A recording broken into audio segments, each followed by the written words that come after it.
ঈদ উপলক্ষে তো কাজ তো অবশ্যই এমনি হয়, আর এমনি তো কাজ তো 12 মাসে হয়, তখন ঈদ উপলক্ষে কাজ একটু বেশি।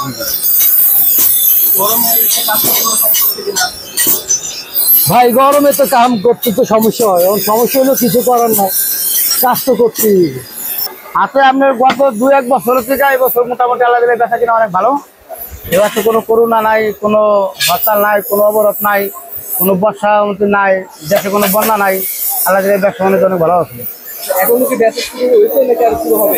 বেচা কিনা মোটামুটি কাস্টমার আছে, এবং শুক্র শনি রবিবারের মধ্যে কাস্টমার বেশি আসা হবে। এই যে আমাদের একটা আছে, প্রতি বছর আমাকে বেচা কিনা হলো 3 দিন, শুক্র শনি রবি।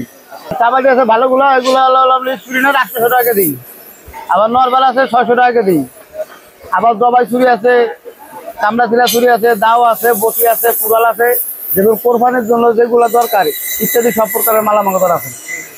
মানে গতবার তুলনায় এবার দাম একটু বেশি না কম? এবার একটু দাম বেশি, এবার তো জিনিসের দাম বেশি, সবকিছু দাম বেশি।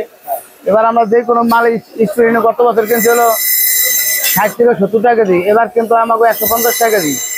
এবার সব জিনিসের কেজি প্রতি ডাবল দাম, আর জিনিসের দামও আমরা অতটা জিনিস মানে যেরকম কিনে আছে ওরকম বাড়াই নেই।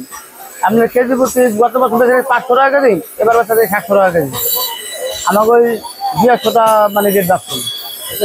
মানে কাস্টমাররা কিনতে আসে কোনো অভিযোগ করতে না, দাম বেশি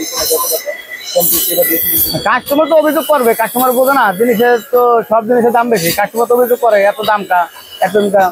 আমরা আমাকে এগুলো তো কিনলাম তো।